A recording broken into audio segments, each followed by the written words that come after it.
What's up everyone, Steve here again from RC Tanks and Trucks 24/7, and here we have another car. This time it's upgraded 120 amp JLB Cheetah. Gotta love this car. Now I've had the original one, and that is the 80 amp version, and that is this one right here. It looks pretty much identical. Right there. Only visual difference you see from the outside is these dome style nuts are gone, which are, thank God, because I've lost these countless numbers of times, and that's it. The wheels and tires are the same, but the receiver transmitter is a Flysky, and it has 120 amp hour, and it has 120 amp hobbywing ESC. On the transmitters, on my right, here's the Flysky one you get with the upgraded one, and here is the original one. And it's not bad, but definitely looks cooler and more comfortable with his upgraded one. Now, right there is where all the action happens, and that's 120 amp ESC. The motor is the same specs, same width and same length, but different color. Definitely looks cooler, but yeah, everything else is the same. But going by the original one, how well that went, I'm really looking forward to testing this out. And with the 21101 upgraded version, I got 105 kilometers an hour on 4S, which is what this ESC is rated to. So hopefully I can get close with this one as well. Now, GearBest sent me this for review. Very much appreciated. Go check out the link down below if you want to have more information about it. But that's enough talking from me. Let's go see what you get inside, and I'll do a comparison later on with the old one as well.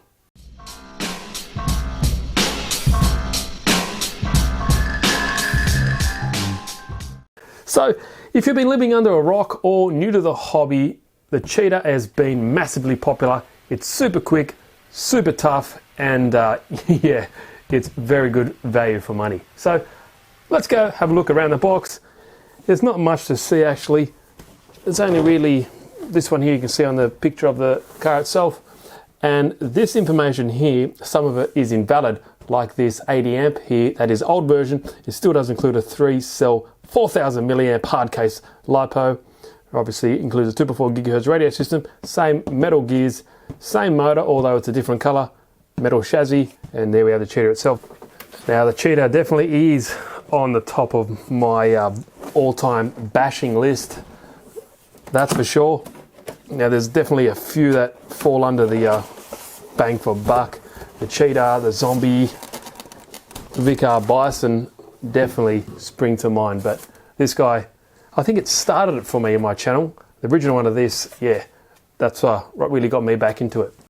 Okay, first up, the new FS-GT2E.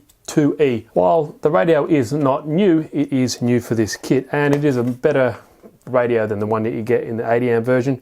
Basic stuff here, on and off switch, steering trim, throttle trim, and your steering dual rates, steering reverse switches, and your throttle switch and the bind plug there. The good thing about it is, like the other one, only takes 4 AA batteries, and that's always a win for me. But yeah, overall, this one's included in the 21101 Extreme version as well, and no issues as well. Nice stubby antenna, nothing will break. Feels pretty decent in the hand. Small CD, I think it's got the manual on there or something like that. Everything else seems buried in here, so we'll get the car out.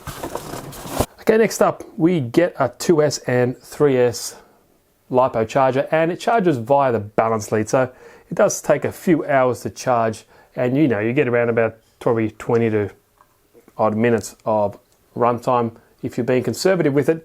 I always recommend buying a decent 4-button hobby grade charger later on, but at least this is in the kit and it gets you going. And the original version just came with kind of this type of manual. This new Extreme version has this little small spieler getter, I guess. Here is a manual. Not much to see in this. Gives you how to bind it and all that kind of stuff, setting the different throttle range and all that kind of stuff. And the good thing about it, it does have quite nice pictures on how to put it all back together, and a solid parts list as well.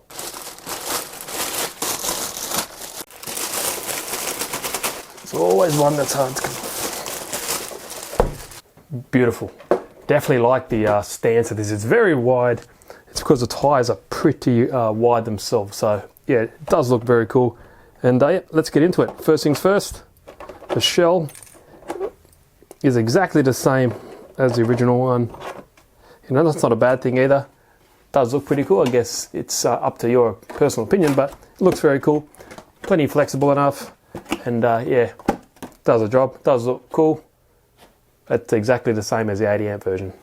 And what we want to see, all the new stuff, the new motor and the new ESC. Everything else looks the same, except for when I was looking here, these wheel nuts are different. They're exactly like the ones that you get on the 21101 version. The old one had like these little dome style. I didn't like those. For the life of me, one of those wheels kept coming loose like every now and then. So I'm glad they changed to these normal looking ones anyway. But later on in the video, I'll get the old one out and I'll put it side by side to see the difference. Now, I guess while we're here, we'll talk about the wheels and tyres. They look identical to the old one.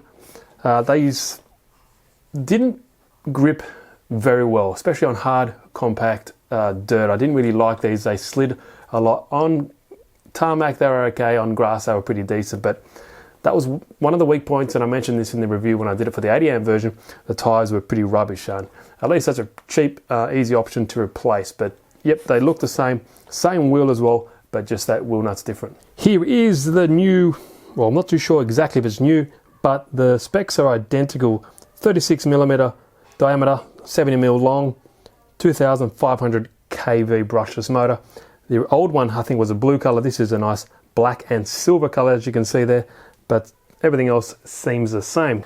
What sets this one apart from the 80 amp version, obviously, is the SC8 RTR 120 amp hobbywing ESC, programmable, and it is waterproof.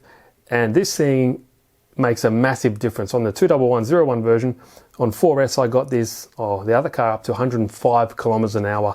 So I'm not too sure if this can match that, but definitely I'll be doing a speed test video coming up soon, so hopefully it can match it, and that'll be very interesting. As you can see there, we also do have our standard servo saver, so that will help protect the gears in the servo in the occurrence of a really big hit. So there's a nice spring there, but that seems the same as the original one as well. You also see the on and off switch has a nice rubber boot around it, so help it protect from water ingress as well.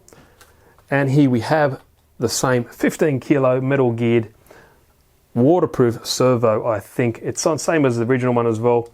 It's a little bit sloppy, a little bit on the slow side, but that's the normal thing in RTR kit that you normally upgrade straight away, and it's at least fairly cheap to do, and it's all a standard size as well. Now, double-sided tape on top of that servo, we have the standard Flysky FS-A3 3-channel receiver, and the good thing about that, you can always get these as well because it's a Flysky product. They are readily available. Now, I've taken the battery out and you can see the massive steel drive shaft that runs from the front and rear differential. Very chunky. I've not had an issue with the 80 amp version, so I don't see I'm going to have a problem with this one. Traditional dog style connections there, so yeah, that's fine. It definitely holds up to the punishment that I gave the original one. The included 4000 milliamp hour 3-cell hard case LiPo are pretty decent. I've not only used them on these cars, but I've used them on some of the other cars that I have, and they're not too bad. They are 30C.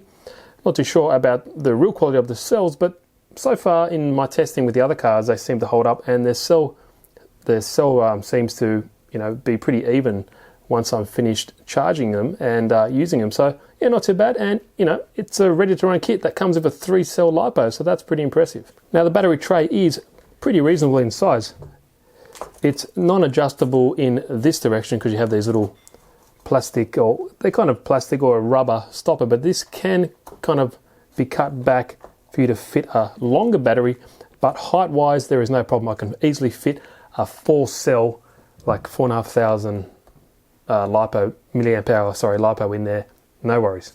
And I'll definitely will be putting a 4S in here because this ESC is definitely rated to take up to a 4S battery, no problem.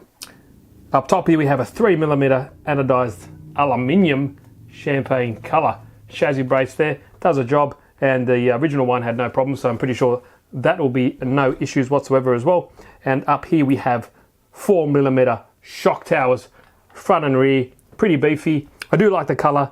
I think the gold and black really looks cool. As you can see, anodized suspension caps there, and as well the suspension pins, or the brace for the suspension pins. Now, just like the original version, it does have aluminium shocks here, and they are the coilover system. Very nice. They are progressive springs as well, so you have two different types of springs.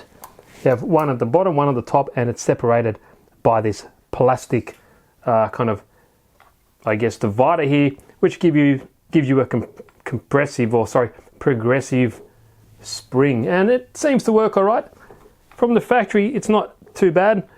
Not as bouncy as the DHK Maximus or Zombie, but it's very easy to change that. You can just put a different weight oil in there. A nice touch as well, they got this kind of rubber boot around there, so it protects any ingress of dirt and stuff getting and rubbing against the shock shaft as well. Now in all four corners of the car we have 4.5mm thick steel drive shafts, dog bones here, CVD there, and that also runs around the whole car, so same all around, which is excellent. They're pretty, well, 4.5mm, they're pretty beefy, definitely enough to withstand some of the abuse that this 120 amp system can punch out.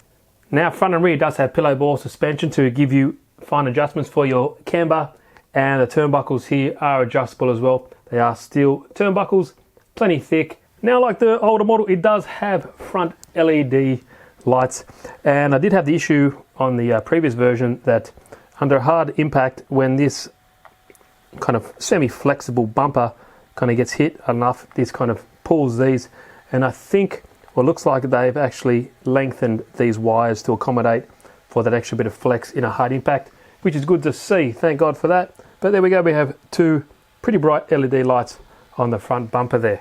On the back, we have something that this car definitely needs, and thank God it has it, a wheelie bar. It is adjustable, has got a ball bearing in there to give it some smooth action, but this thing definitely needs a wheelie bar, because if you've ever seen some of my other videos, it's just ridiculously powerful, and it seems that the front end just wants to stay up indefinitely. So glad this is here, and it's also good that it's adjustable. Extremely thick and durable flat chassis plate, same anodized champagne color as the top chassis brace. Everything is nicely countersunk, kind of a weird design, quite thin strip of aluminium here, and then on either side it's got this kind of plastic tub for extra rigidity. You can see that these little suspension pins are keyed into the chassis there to kind of stiffen that up, and everything is all hex head or Allen head screws. Very cool, and that also is the same at the back here. So I guess that gives it some extra, I guess it's like a key to kind of tighten everything up. Now the Vicar Bison has a plastic chassis, and a lot of people have cracked that with extreme abuse or maybe just the weather, because the plastic can become a little bit brittle during cooler climates. But not with this guy. This has served me very well on the original one and the 21101, and I'm very thankful that it has this really thick anodized aluminium chassis. Now let me get the 80 amp version, and we'll put them side by side and see the visual differences. Obviously, the main thing, this guy doesn't have a wheelie bar. That's because I've decimated it so many times, and yeah, I got a new one, ripped the hell out of it, so I've just left it off. But when you just look at it, the overall design and everything is exactly the same. Still has spur gear, no center differential, so it's got front and rear differentials. The metal spur gear, everything else seems alright. You can see same chassis plate there and there, same servo placement, and the servo looks identical as well. This one just has a prettier sticker, that's all. Obvious difference here is the receiver. You have its own kind of branded one there. We have the Flysky, and this chintzy, well, it's not really chintzy, it is still very capable 80 amp ESC, where you got 120 amp hobbywing brand version, which is much better. The motor looks different, same specs apparently, but this one has these kind of machined cooling grooves in them, where this one's just a nice flat can style. It's whatever you think. The blue looks cool as well, but I do like this black and silver. It looks very nice. Also, the benefit of this 120 amp version, it does have a separate on and off switch, which has a rubber boot. Here it is kind of in here somewhere, and I've had one of these ESCs fail on me already, so yeah, just word of caution. Everything else seems identical at the front. I can't tell about the LEDs because I've ripped them out, but I'm pretty sure this wire has a bit more give at the front, which is very nice to see. What else? Yep, everything looks identical. Same flexible body posts, nothing wrong there. Exactly the same tires. That's a big, I kind of wish they changed that, because they were the only really thing I didn't like about the original version. If I can show you the wheels, they're exactly the same, but you see this kind of dome nut. It's kind of weird. It kind of looks like something that you get out of a hardware store, where this one is a traditional style RC car. Well, kind of looks like it anyway. This one just weird, and I've lost so many of these domed things as well. So yeah, everything else underneath is the same as well. This one just looks pretty dirty. Okay guys, well that's enough out of me. I've talked to you guys enough. Hope you enjoyed the video. This was kindly sent to me for review from GearBest, so I'll leave the link in the description if you want to go check it out. So very much appreciate about that. Stay tuned for more videos of this. Next one up will probably be a speed test, and then the good old skate bowl of death, where I'll see how this can compare to the awesome upgraded 21101 with the same ESC. I launched it. I think it's probably the highest I've ever launched an RC car, and yeah, it came off no worries. So anyway, any questions, please leave them down in the comment section down below. If you haven't, please subscribe. It's for free, and there's heaps of cool stuff coming up, not just RC cars, but also a lot of drone stuff as well. So thanks guys, thanks for watching all my videos, much appreciated, and I'll see you in the next one.